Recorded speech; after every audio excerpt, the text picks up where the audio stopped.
শুকিয়ে গেছে। কালকে এসে তোর এখনো চুল কাটা হয়নি? মা, কাল কি ভোর 4:10 আমার চুল কাটা হবে। কালকে ভোরে চুল কেটে দেবে? তুই তো রাত থেকে মশার কামড়ে মরে যাবি মতো। তোকে চুল কাটতে হবে না, তুই বাড়ি চ।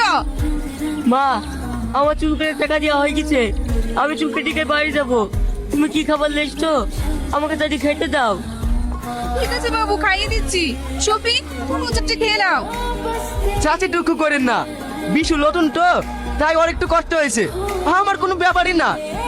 চুপ, আমি তোকে মাটি যাওয়ার লেগে একদিন হুকুম করিনি, আর তুই সামান্য একটু ভালো করে চুল কাটার লেগে আজ তুই দুদিন ধরে না খেয়ে না দেই রোদে বসে আছি। আজকের দিন তাই তো, কাল কি বাড়ি ভালো করে গা ধোবো। না না, রাত জায়গা শরীর, গানা দিলে শরীর খারাপ করবে। তুই তাড়াতাড়ি গা ধুয়ে আয়, আমি লাইনে দাঁড়াছি। ঠিক আছে আব্বা। দিন মাংস লিবা তো? মধু, এই হৃদয় আমার মাংস কিনে দেওয়ার ক্ষমতা নাই। সামনে কোরবানিতে সবাই মাংস দিবে, তখন খাস। না আমি শুনবো না, মাংস যদি না দিতে পারো আমাকে নতুন জামালে দিবা। তোমার এটা নতুন জামা হয়েছে।